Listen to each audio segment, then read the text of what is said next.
Welcome back to Into the Light, a different life story. Or shall I say, My Steps to Sobriety, because we're going to change our name again and go back to the origin, because Into the Light is exactly where my guests have been and where I've been in the darkness. And Into the Light makes so much sense to me, but it can be a bit confusing. And so we thought, now it makes it easier for people out there to find us, hear our message, and hear the messages of all those fantastic people that I bring onto the show who have transformed, who have changed their lives and are now living lives that they are just so proud and happy and the complete opposite of where many of us have been, or maybe where you are right now. And that's the reason that you have come here onto my YouTube channel or into my podcast. So welcome. You're in a good place, because we're going to talk some very honest and open discussions here. And I hope you can see that there is hope, whatever you are going through. Okay. And today is another fantastic day, because I've got Philip Mangan with me.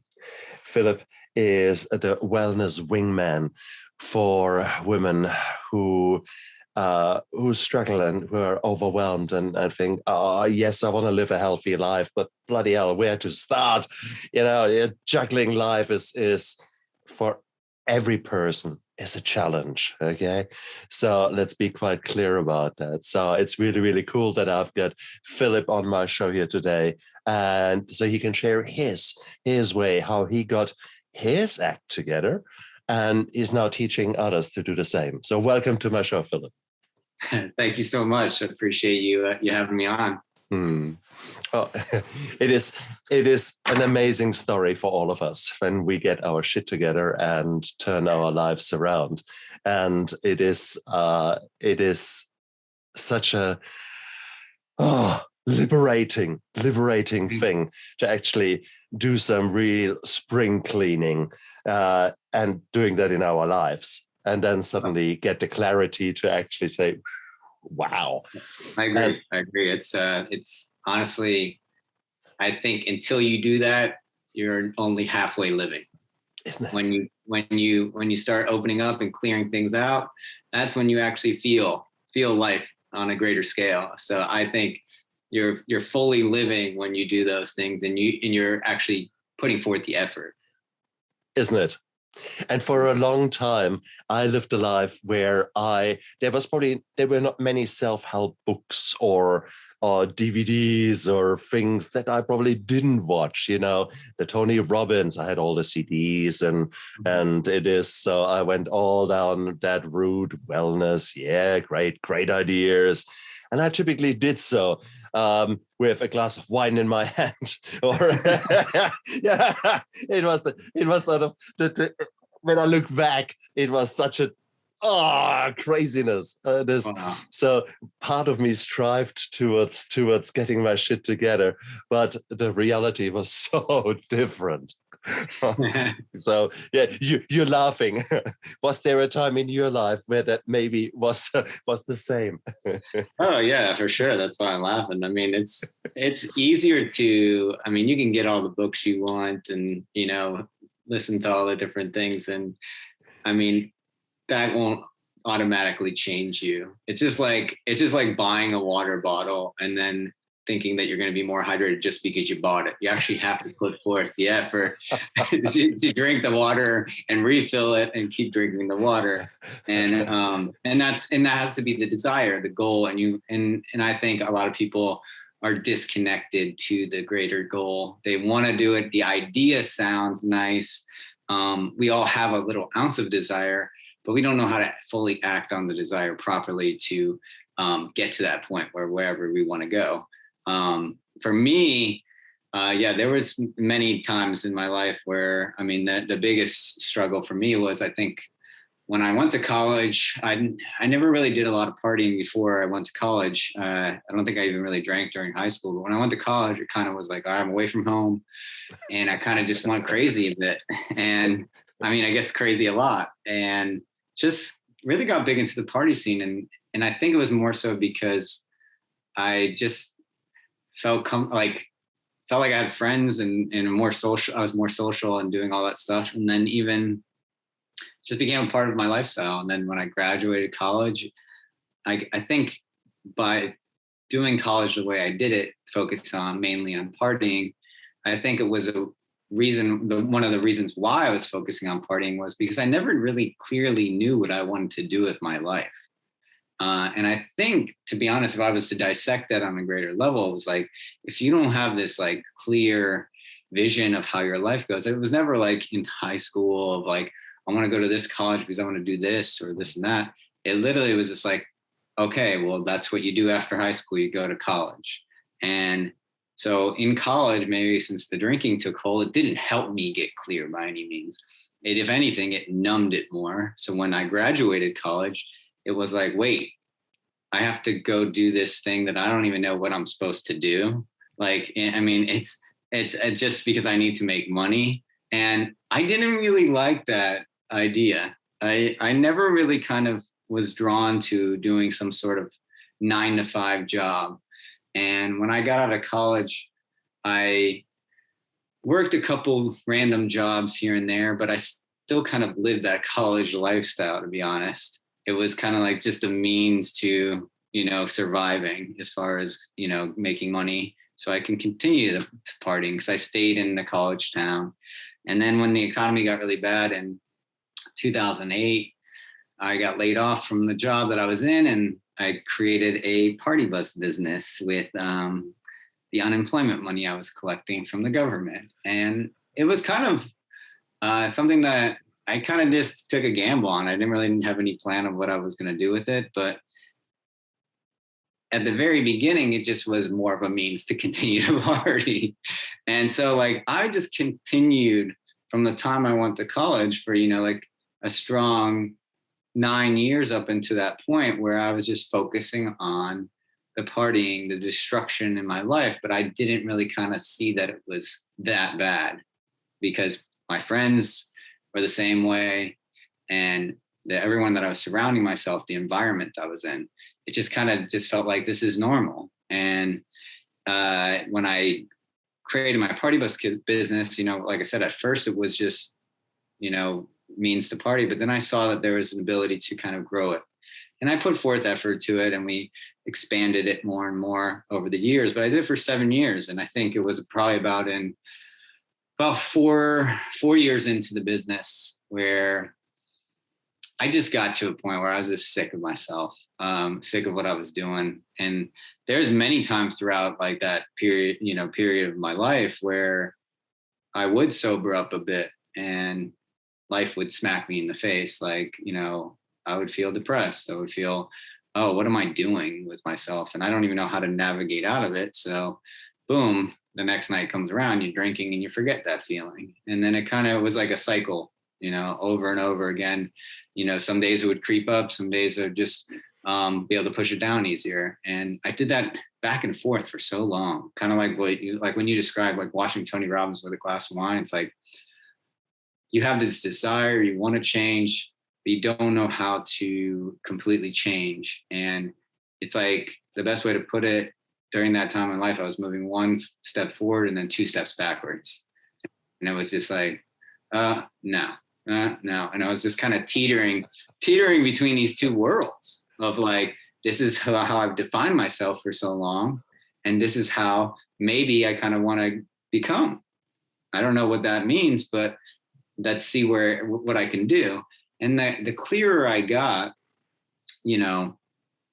in slowing down the drinking, that was when I was able to kind of refocus on, hey, this feels right.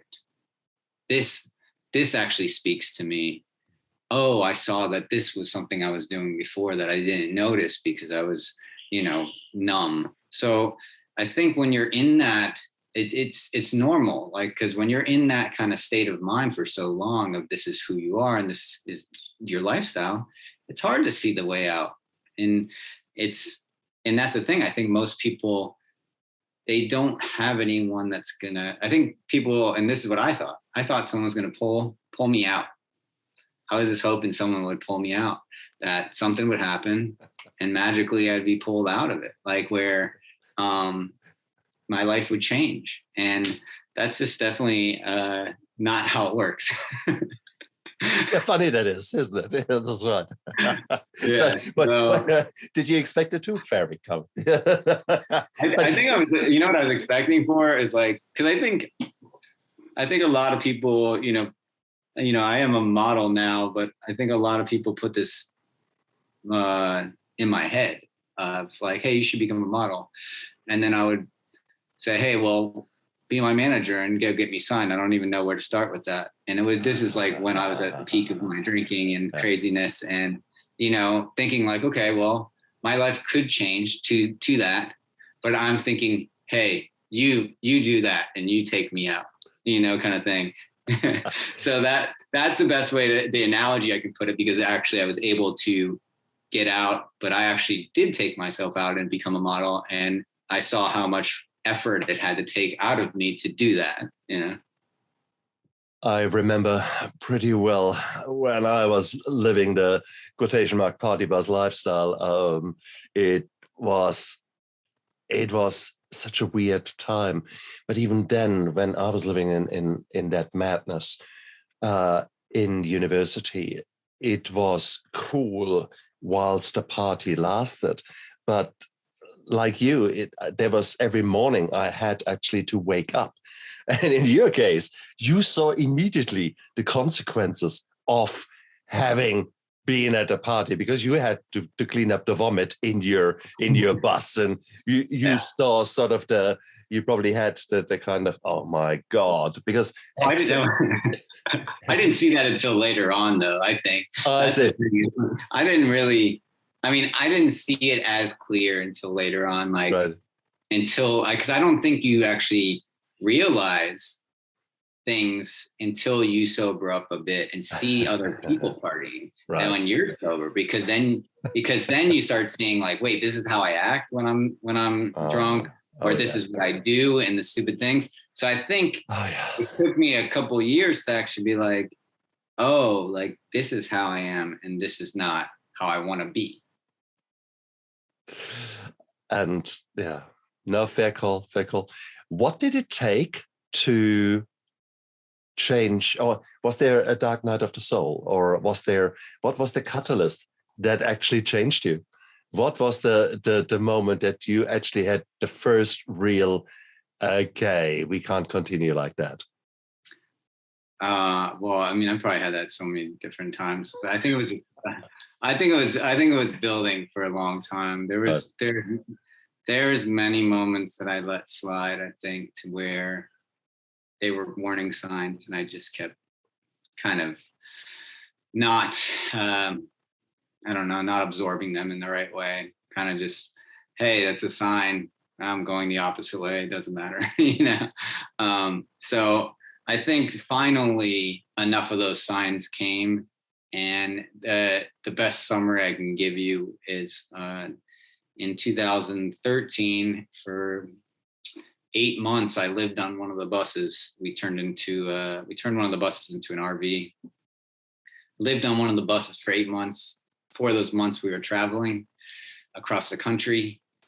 And by the end of that trip, when we were driving back across the country from California to Florida, I remember thinking to myself, I want a house. I want to get out of this bus, and I don't want to live like this anymore. And I didn't know exactly what that meant. I just knew I was sick of what the repetitive life cycle I was doing. And I think that was after coming off a crazy trip of 4 months. It's not like we were partying every night, but it was just, you just get worn down. And then the people that you're around, I think a lot of it was seeing some of the people that I called my friends acting in certain ways that I just didn't agree with anymore. And I think that was part of the push, as I want to start maybe separating myself from these people a bit, because this is not going to help me get to wherever I want to be and kind of get out of this madness. So that was probably the very, very first like greater desire of wanting to change my life around a bit. And I think, and to be honest, and I'm sure you know this, it's like all it takes is that little ounce, I think, and you have to connect with it.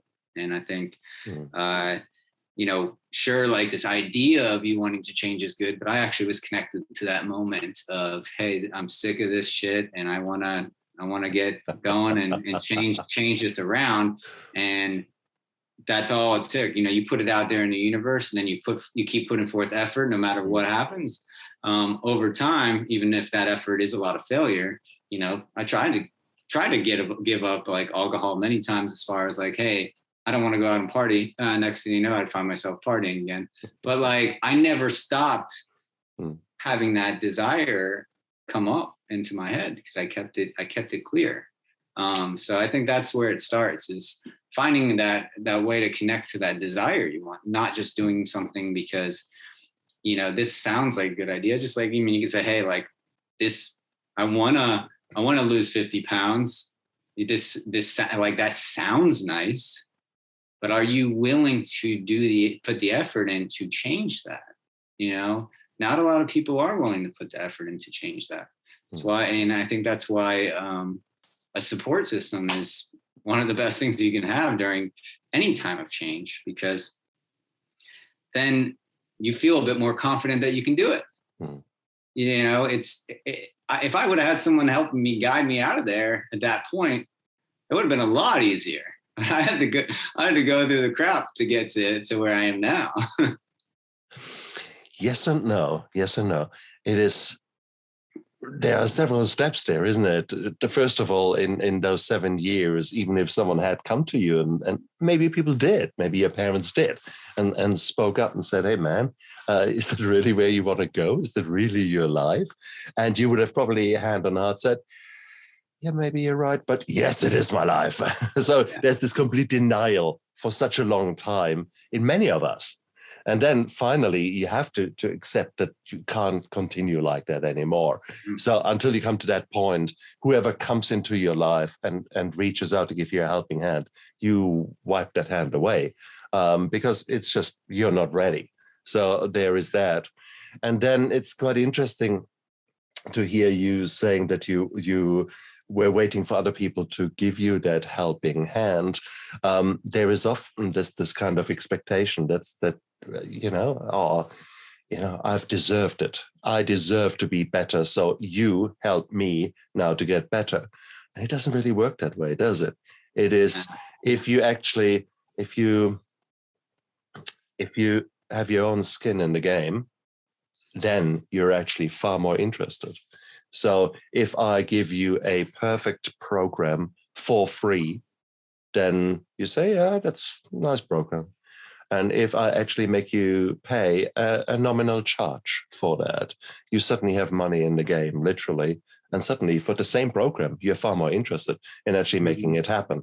So it's that basically, that taking action, and be involved and actually finding your why to start off with, and then finding the how and moving through with that. And then suddenly you get the what out there. And that's exactly what you're preaching. So I'm just rephrasing it a bit. So It is an absolute beautiful, beautiful thing. And I love it. I love to hear that you had to grow deep inside in maturity, in emotional maturity, I guess, and before you actually were able to see that there is a life out there that can be different. And here you are, because I mean, you were always a sportive guy. You were always you said you looked after your body, so there was this kind of double life you were living, and that is bizarre. Was there a particular sport that you liked?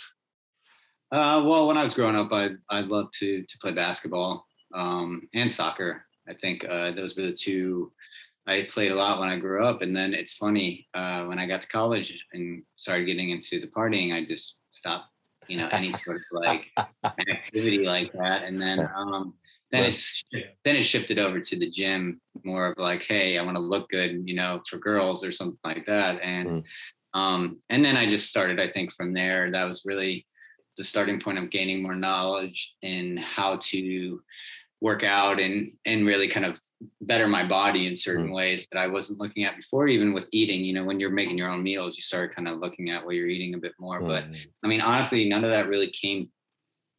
More like my health was probably never to the point where where I really started to grow until like I think I graduated college.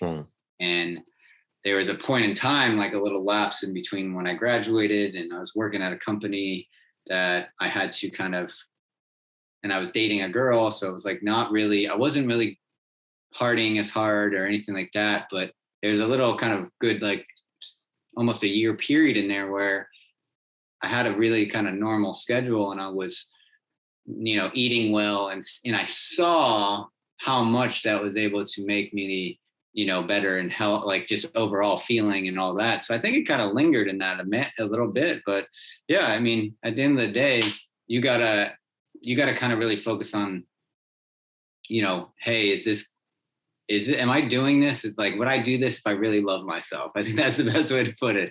It is the most like bottom line thing I can kind of give. It's like, hey, is this channeling love or is this channeling like kind of like destruction in a certain way? And I think when you can kind of weigh those two, like you look at, I'm eating this for what reason am I eating this? Because I'm avoiding other things, or what reason am I doing this? Because I'm avoiding other things.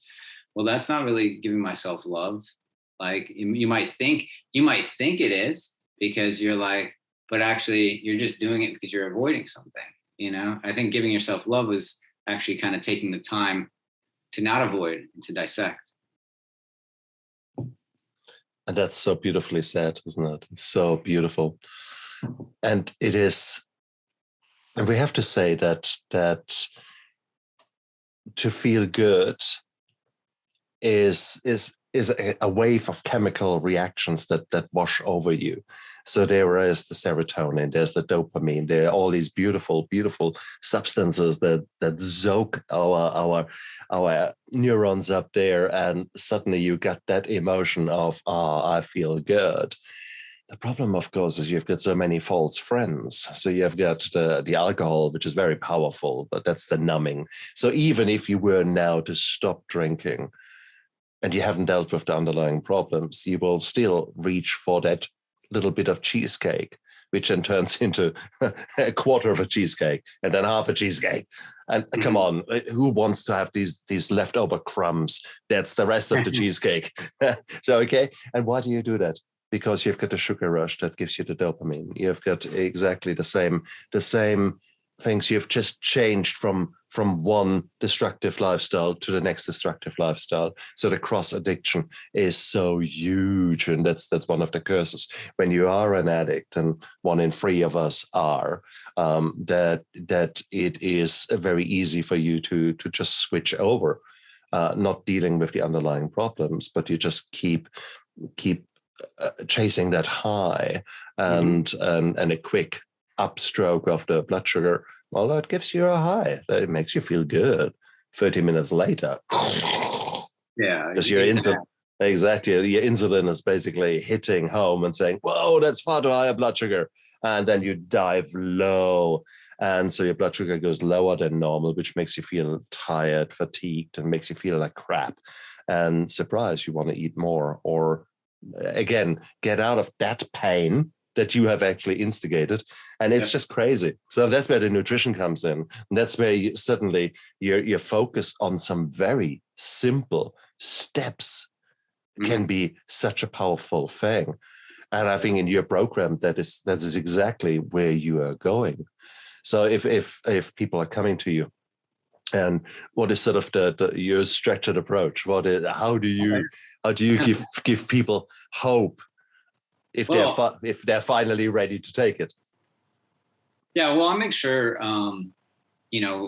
just to give you a little bit of brief summary, like I don't work with everyone. I have them fill out a questionnaire, and I don't think they're going to be committed, I'm basically, I'm not going to do you any good, because if you're not committed and you can have me around, you're not going to get anything, because you're not committed to it. You're not really going to get anything out of it on the grander scale. So basically you're going to be throwing away your money, and I don't want to just take your money. I want to change your life. And a win for me is seeing you succeed. It's not, hey, how much money I can make, this and that. It's like, hey, are you happy? Are you feeling better? Are you reaching your goals? So I'm, I kind of gauge, if this person's actually committed, and I do that through a questionnaire, and then I offer a free consultation, and I talk to and try to get to know you and see if I think that is. But if I do think someone is committed, the first thing to actually helping them is, let's look at your schedule. Let's look at what you have going on, because most people have a very busy life, whether you're juggling kids, work, or other responsibilities. So why don't we get you to feel more in control? Let's rearrange some things. Let's get you on a proper sleep schedule. That's the foremost thing I do. Like, okay, like that is the main thing. If you're not rested, you're not going to have the energy to do the rest of the things you want to do. So let's get you rested, and let's organize your sleep schedule, in your morning routine, and get you started on a good foot. Because when you leave that house, or even maybe in your house, you're leaving and you don't know what's going to happen. So why don't we try to harness the time that you have in the morning, that maybe be by yourself, hopefully, because you'll be waking up earlier than someone. I mean, this is the ideal, thing that I try to get people to do, is the morning thing, because I think when you start your day off on a good foot, you can go and handle the rest a lot better. But so honestly, the schedule is the foundation. It gives you the feeling of control. And I feel like when you actually have that control, then you can start taking the time, organizing your time a little bit, and then you set time aside to gain that clarity of what you want and how you're going to get there. So, like you can be clear on the choices you're making, because you're feeling in control. And when I come into play in that mix is like, okay, well, once we got your schedule down a little bit and I helped you kind of do that, we're going to create a plan for your overall wellness, whether it means, how we're going to eat better, what we're going to do activity wise. But like, one of the biggest things that I offer in my coaching is I'm your support system throughout this. So it's not like you're dealing with it alone. It's, since you have my support, I have your back, then that is going to give you the ability to have the confidence to keep going and to get to where you want to be. So it really is about harnessing the control, the clarity, and the confidence, because when you do those things, step by step, you will eventually not need me. Because if I was going to like, hey, can I measure something of, hey, I'm going to pay this guy to help me out, when do I know that I can stop using them and be fine? Well, I think when you have it down to a point where you are operating by yourself and self-motivating in a way that you can continue, and it's on repeat, so you don't have to think about it, and you're internally motivated, and you have that driving you, connected to your emotions. Like, I think that's the greatest gift I can give anyone. And that's where I want to try to get them, is like, this is more of like, hey, we're going to dive in and we're going to switch your perspective and your mindset on things, until you can kind of harness the tools to go, hey, I got my own tool belt now. I can go build a house. And what you're doing is you're really laying a strong foundation. And it's crazy. If my steps to sobriety was released nearly 2 years ago now, and that first version is taken off the market because we are releasing the second version now. But it's in there. I've got a lot of micro habits which are exactly what you're doing. So it is as part of the 12-step program. There is actually really a time when you start looking after yourself, when you start doing tiny little steps, but in the right direction. And it is beautiful when you actually literally do it. You literally do it. And make a point of not just, oh, I do it when I feel like it or when I remember it or those kind of things, but when it actually becomes a natural thing for you to do, that becomes powerful, incredibly powerful. And it becomes like a force of nature, and you suddenly can't stop it. You cannot stop feeling good about yourself when you actually hydrate. If you guys noticed that Philip was often reaching for the water, drinking, and you might think, come on, you're in an interview. You should focus on me, giving me the message that I deserve, not slurping your water. No, he is right. He's right. He's looking after himself first. He has made it a habit of keeping hydrated. There you go. You see it in action. And it's just, and it's funny, like that you mentioned that. It's just like we're able to kind of just build these like habits very easily if we associate them with doing other things. So it's like, if I already knew I was going on this podcast, okay, I'm going to fill up my glass and have it next to me. And then so as I'm doing this, I'm able to pair this in much easier. And now it's like, I don't even realize when I'm reaching for the glass. Maybe at first it was like, drink some water, you know, kind of that, or maybe using it as kind of like a crutch, as in like I needed it. But now it's like, I don't even think about it. Just like hydration. And that's how you build that habit into where you don't even need to think about it anymore. Exactly. But it really is those little small steps. And once you kind of, the best way to put it from my journey, my personal journey, is when I created that morning foundation, it wasn't like, hey, like, I'm going to have all these things that I'm going to do. It was, I just want to get up before sunrise every day. That was my first initial thought. Like, I want to get up for sunrise.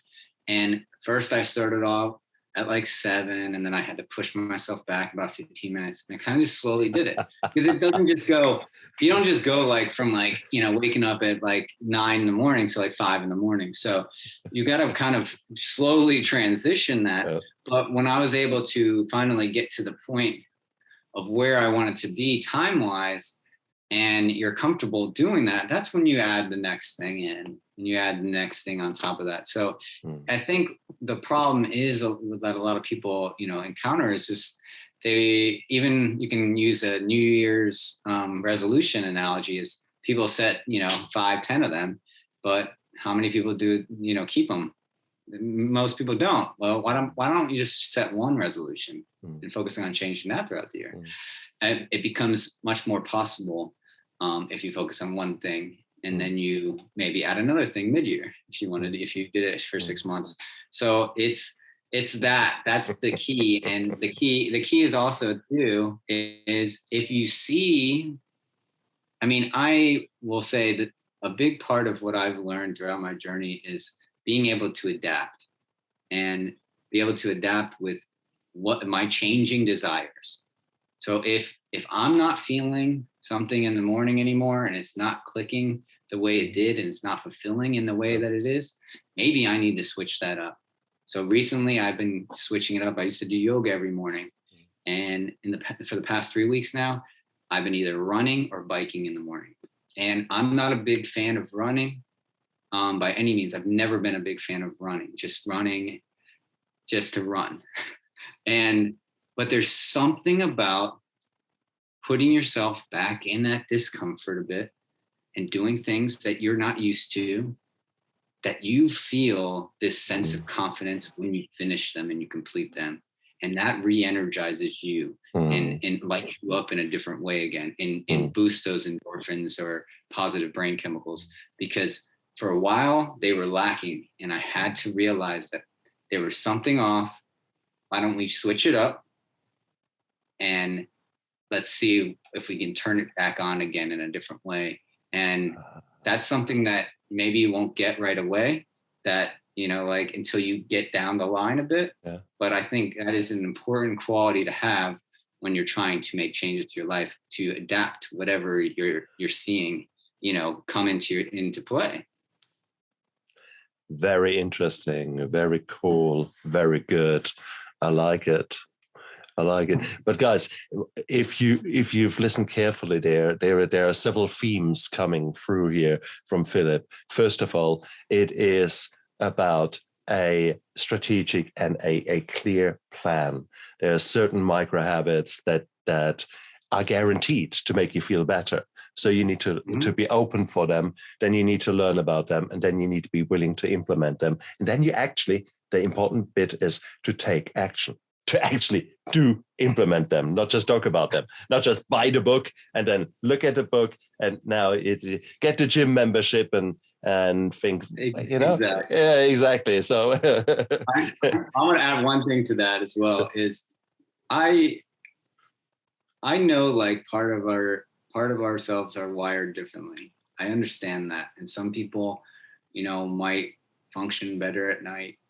Some people might function better in the morning. But I think for the majority of people, everyone could be a morning person. Everyone could be a runner. Like you could like things that you don't think. You are just so stuck in this belief system that this is what defines you and your hate for it. And I think that's kind of what I've been kind of seeing even more so with, I don't like running. Well, I kind of am liking it now because I like how I feel like it like doing it a little bit more now. And then the overall feeling at the end.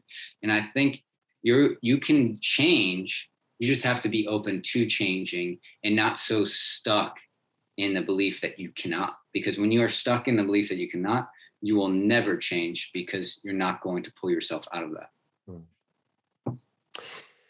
The other thing to say exactly to follow that through though is there are always reasons why we sabotage ourselves. This is this kind of nagging little voice in there that tells you a whole lot of bullshit. You're not worth it. Who are you? Who are you to go out there to become an actor, a model? Come on, little imposter syndrome, that kind of shit happening. And that is a very, very, very real thing. How many of us are doing it, are going out there, making changes? You're actually literally changing. You're coming from that point of not so nice, and suddenly you're starting to lose the weight and you're starting to get healthier and you're starting to get fitter, and it's brilliant. And then something happens. And then suddenly the self-sabotage comes in with a chainsaw massacre and tries to stop these good habits. And it's a weird, weird shit that is going on in our heads. What do you do when that hits you? Do you experience the same? Or what do you tell your clients? Hey, how do you warn them about that? Well, I totally get what you're saying. I mean, I've dealt with it. I deal with it still. And I think one of the best tools that I use to combat this is to always keep a journal. I keep a journal, and so I'm very, very aware. Like I'm self-reflecting every day. And I think it's a very powerful tool to combat that, because if you're self-reflecting every day and you can look back on how far you came, when you go into that, so say like I'm in that repeat fashion where like, hey, like kind of what you just described, you're at this point, you're maybe in the midway point now, and then all these things are coming in. It's because you've been on repeat for so long. Part of it is the reason why you've been on repeat so long. So now you don't have to think about those things that you thought about at the beginning, because now it's becoming easier. So now those thoughts are coming back in. Oh, like, and maybe you're not making as much progress anymore. Oh, you have to focus on the feeling that you overcame, and you have to focus on the things that you've been able to do. And I think because that vision is not always going to be clear all the way over on this side. So if you can kind of look back at the moments, and I think words are very, very powerful in doing that. If you wrote them down, you're going to be able to connect back to them in a way that will bring you back to that moment of accomplishment. Because I've been able to do that many times and be like, wow, I'm here. Like, look how far I've came. Keep going. So I think that's probably one of the best things I can tell someone to do is keep a journal, because you're going to get it out, get it out in the open when you're actually feeling it. But then you're also going to document, whatever it is, and see that over time that you can look back on, and it'll help you maybe later. Because even sometimes I go back to journals and be like, maybe I'm feeling off right now. I go back and it's like, wow, I was doing something right back then. Maybe I need to bring that back in, and it's kind of like, oh, and I was looking at it in this way and I forgot over time. So I think it's really important to not live in the past, but reflect back on it and use it to boost you into the future. Beautifully said. Beautifully said. That's indeed right. We keep forgetting the journey that we have been on. We are sometimes getting so frustrated by things, and then when you actually reflect with someone, or indeed with yourself in the form of journaling, then it's amazing. I remember maybe a year, 2 years ago, I felt really, really crap, and I felt really upset with someone I actually love dearly. And so I started writing it down, and what came out of my fingers by the end of the page, I thought, that's a heap of bullshit. But it was, I needed that. I needed to actually write it out, put it into words and see what actually comes out. And suddenly I realized, hang on, that person actually, it has nothing to do with that person. It has very much to do with you, what you're writing down here. And it's that kind of using a journal to reflect. Self-reflection is the best word there. And you just sometimes think, huh. And for those of you, oh God, if you are married or have a partner who is like my wife, he is love her to bits, but she has got that knack. She needs to spell things out. She needs to actually put it in words, and I'm, of course, the sounding board. And that can sometimes be very traumatic and very painful for me. But at the same token, she says typically afterwards, now that I've said it out loud, that is, if I get $1 for every time, now that I said it out loud, that's her way of processing things. And it's actually the same as the journaling. So whatever works for you to get clarity about the whys in your life, the better it is. So find a way to reflect. I love that. Thank you for sharing that. I mean, I think, and I just wanted to add on one thing is, I think like when people hit that point of, oh, I feel like an imposter, I want to go back this way or whatever, I think it really is a confidence issue, to be honest. I think because it's a confidence issue, but also at the same time, I think it's an issue of you're starting to see things change in a way that, because you cannot grow to a point without leaving something behind. So maybe it is that you see what you're leaving behind and you're worried because you don't see what is in the future of maybe what you have, or maybe you don't see what you have very, very much right now. And that's why you're lacking that confidence that you need to keep going. So I think it really is important to kind of re-engage that confidence from the journaling and stuff like that, and seeing and focusing on the feeling.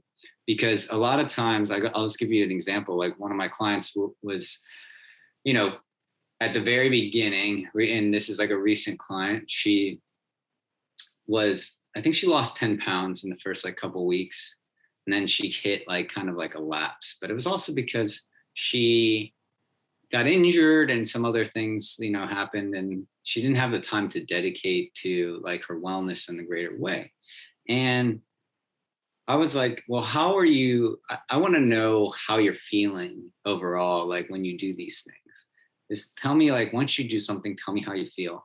And I was like, or tell me how you feel overall now that you've been doing it for this long.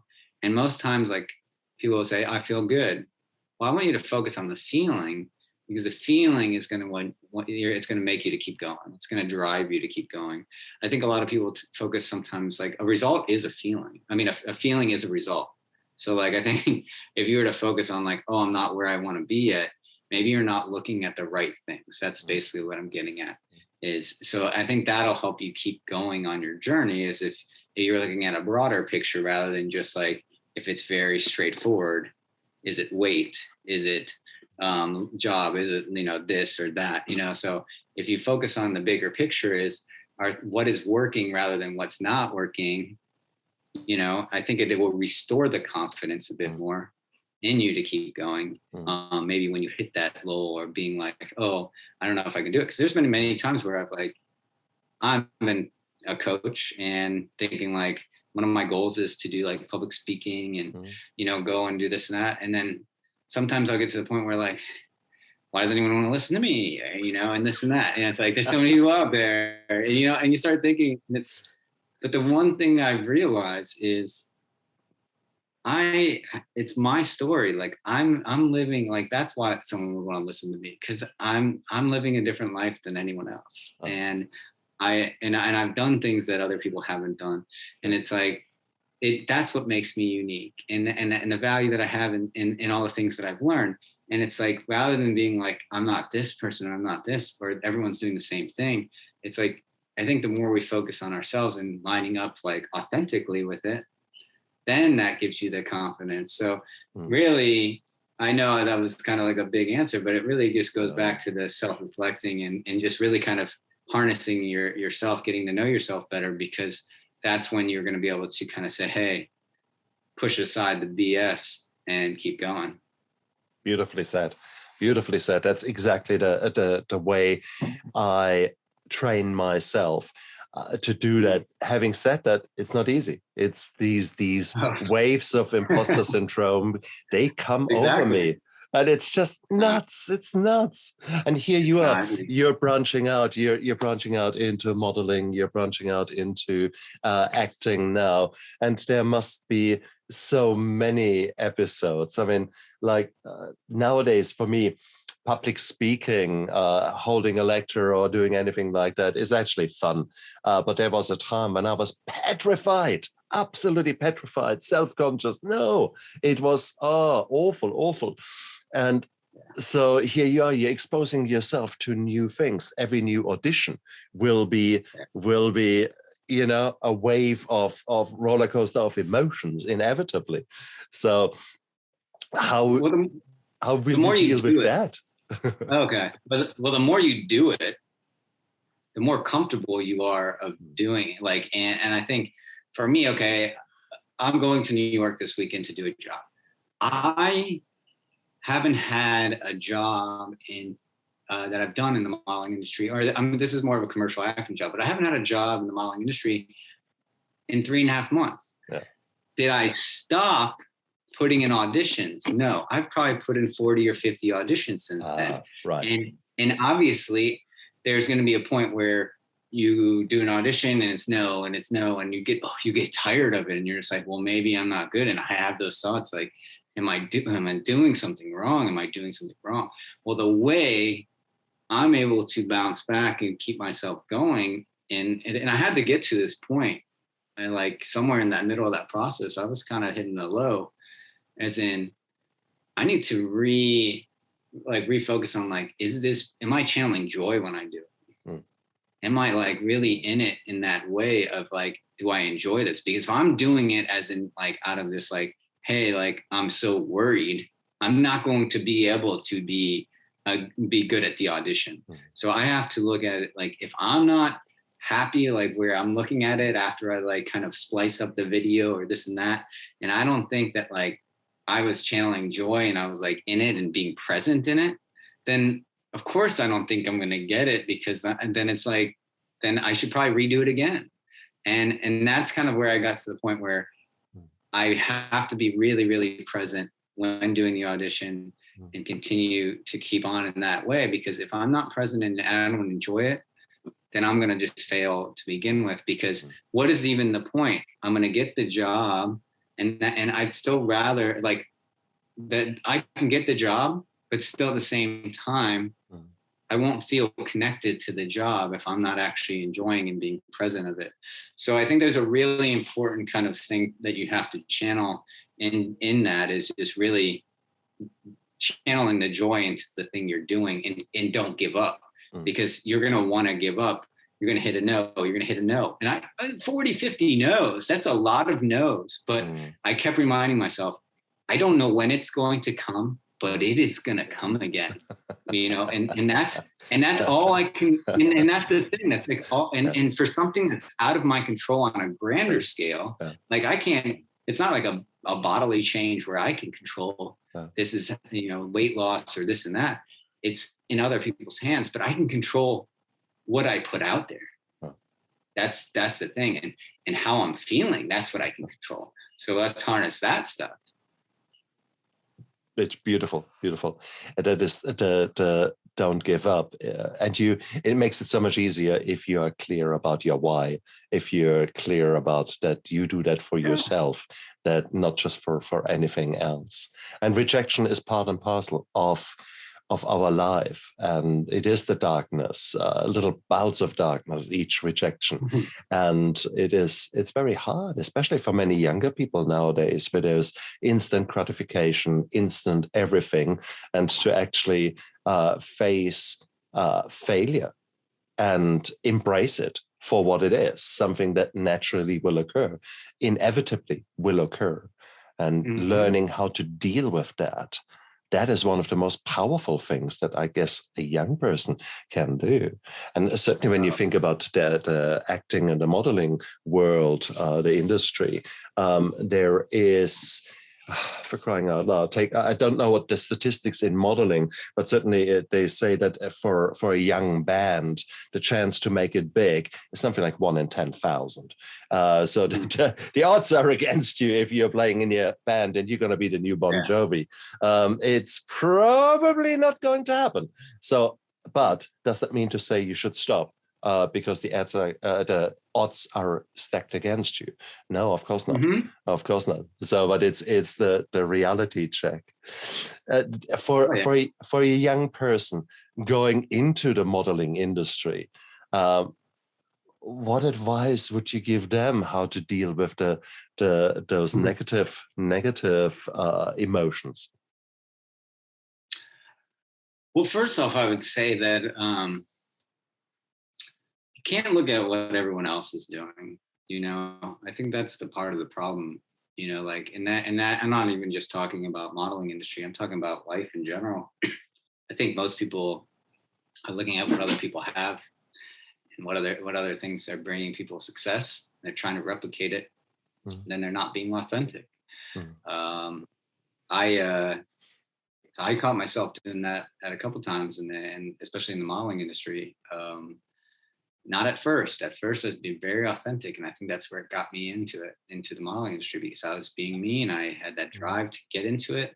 But even recently, like, and this is maybe more so not from the modeling standpoint, but just from the creative standpoint, I deleted my Instagram account. I've been off of it for the last 30 days, nowadays like 22, I think today, and I did it. Even though like a big part of people would say, hey, like you need that to promote your coaching, you need this to do that. Well, part of me thinks, well, not if it's not helping me. And if it's not, helping my well-being, then no, I don't need it. Nice. And I think too also is by being off there and thinking that if I'm on there, I'm thinking that I have to follow what all these other coaches are doing and to stay relevant or this and that. Well, maybe getting off there is going to help me think outside the box and put myself in a different position to figure it out. And it's honestly been one of the best experiences that I've had to get off there, because I'm not looking at what other people are doing every day. I'm literally focusing on me and what I can do. And in that moment, and sometimes it's tough to deal with, like you can say, hey, I want connection, on a greater scale. That's why I go on social media. But the connection I want is not on there. Yes. Yes.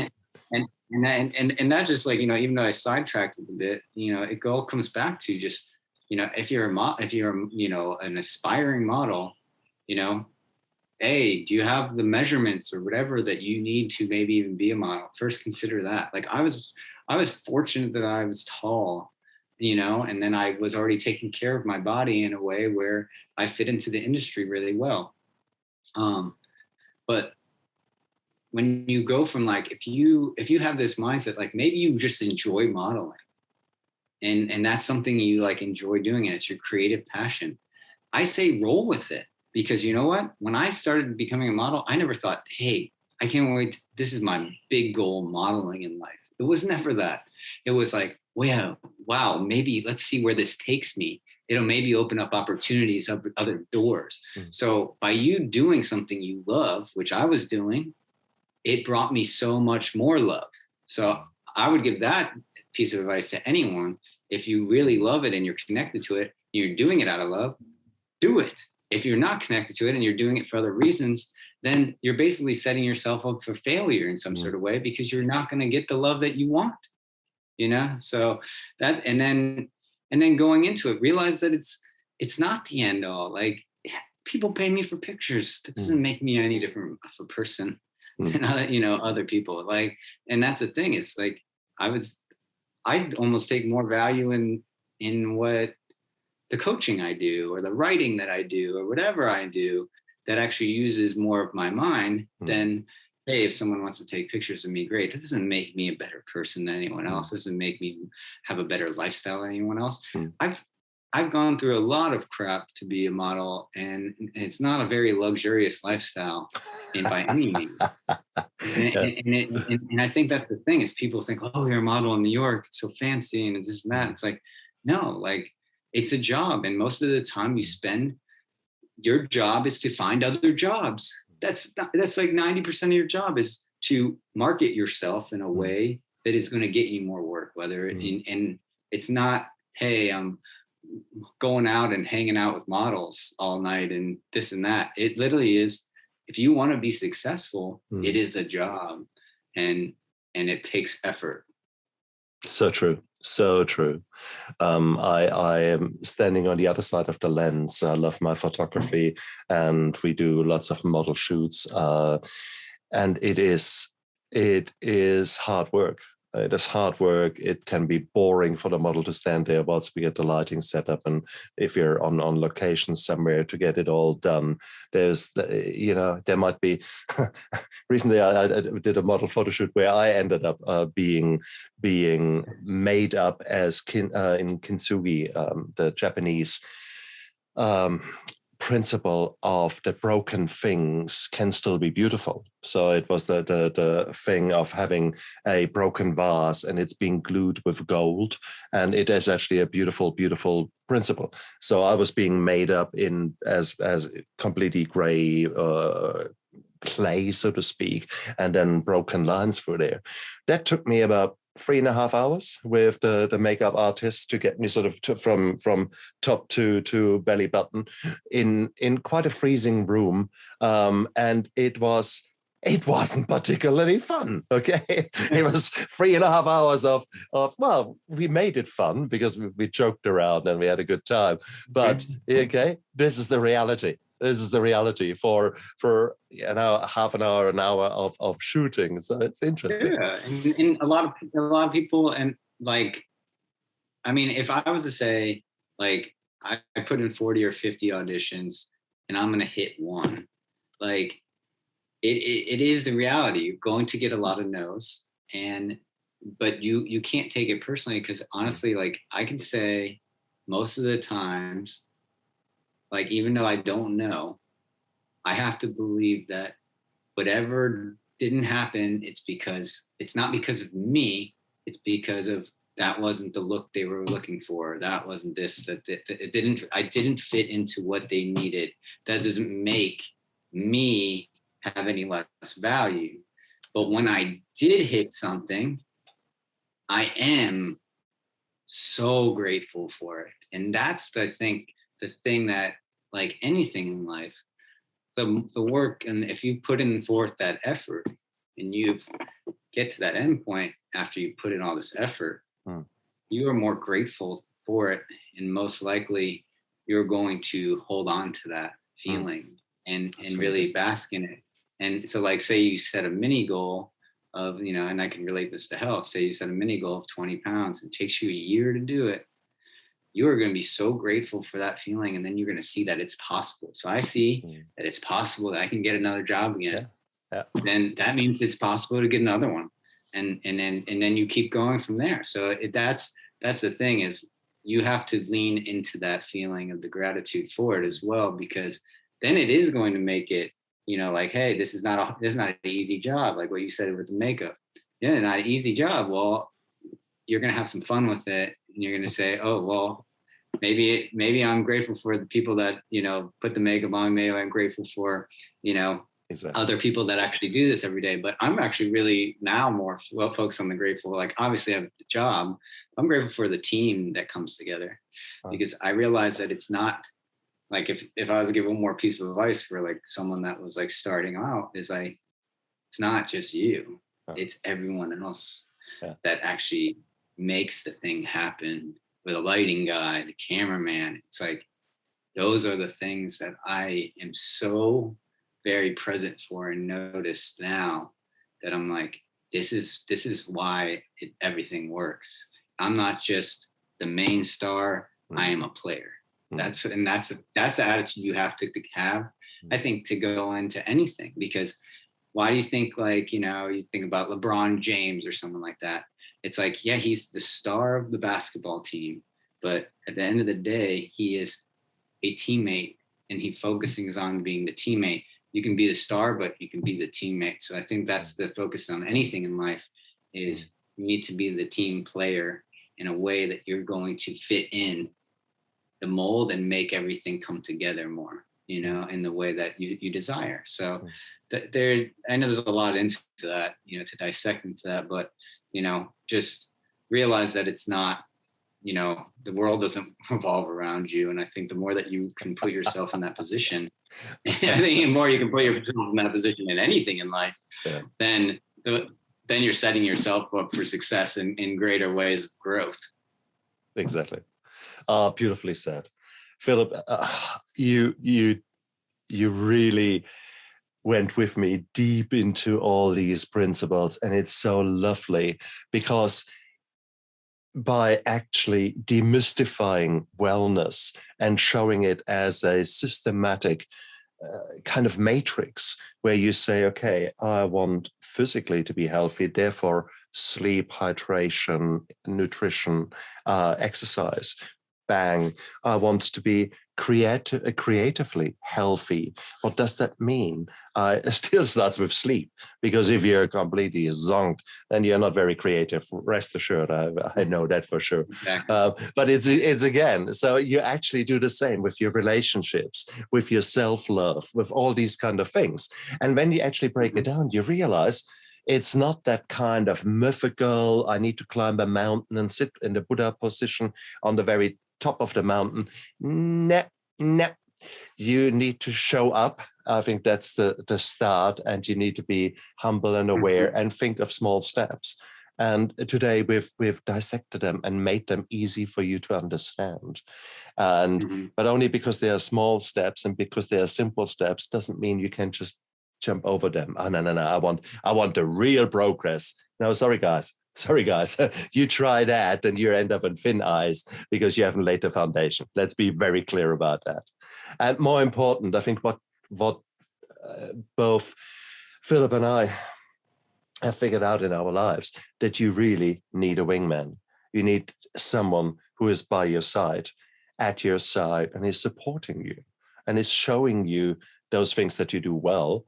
More importantly, maybe pointing out those things that are not so well, or those things that you have overlooked, or, you know, it's sometimes so important to hear what someone says, but it's even more important to hear what someone doesn't say.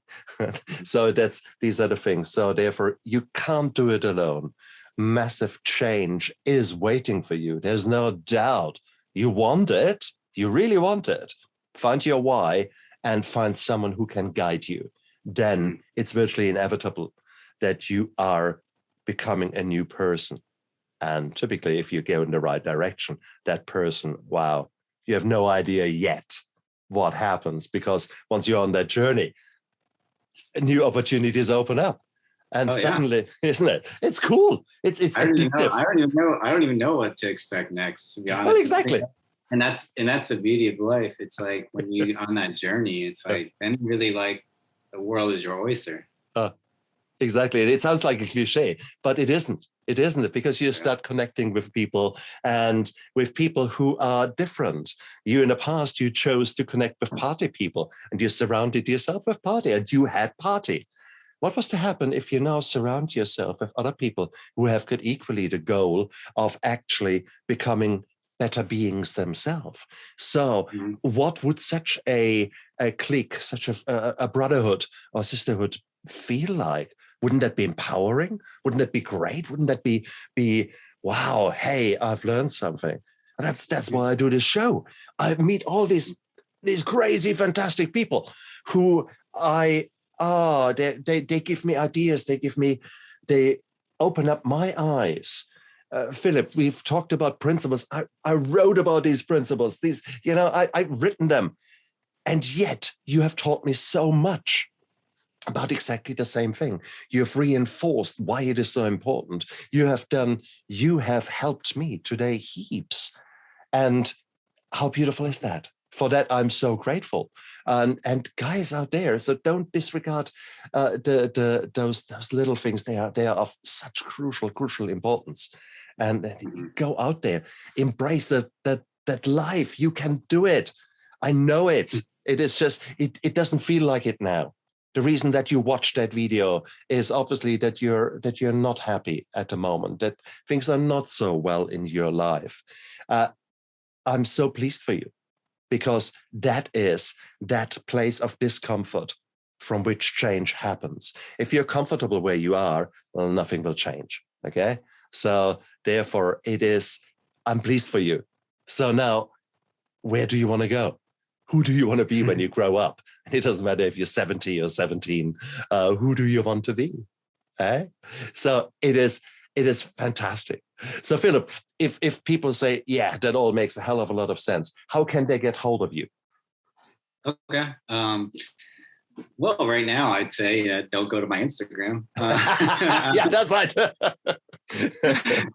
I would just say go to my website, philipmangan.com, and you can book a call with me on there, a free call. And also I offer a free ebook on how to build a healthy morning routine.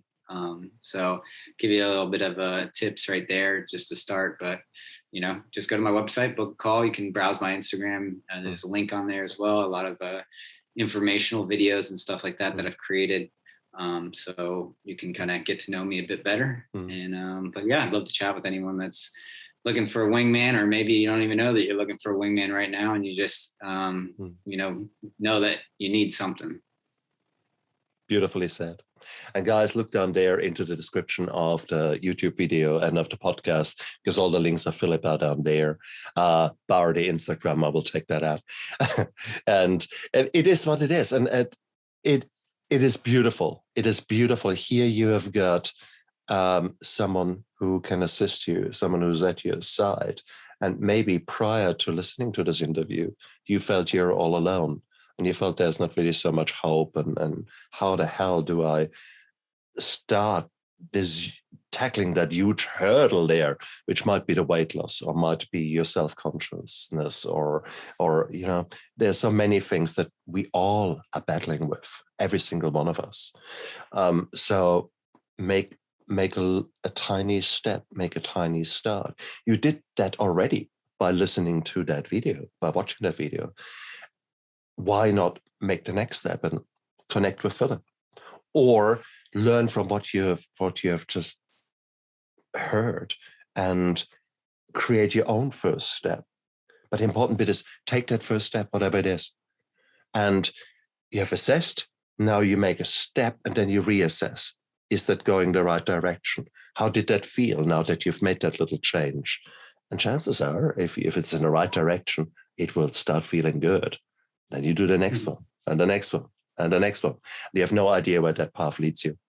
So Oh, Philip, I'm so grateful that you came onto my show. I'm really, really grateful. This was a lovely deep dive into the healthy habits that can. Wow, appreciate it. I enjoyed it. Really, thank you so much for having me on. It's a good chat for sure. Oh, fantastic. And you guys out there, please look after yourself in the truest meaning of the word. I know you can do it. I believe in you guys. Stay strong and take action. Take action in the right direction. And who knows, one day you might be on my show and you're actually saying, you know, I was there and then I did that and now I'm here. How cool is that? What stops you? Hey? So you guys out there, look after yourself, and Philip, the same to you. Good luck with the weekend, and Appreciate it. absolutely look after yourself. Bye. Yeah. Bye.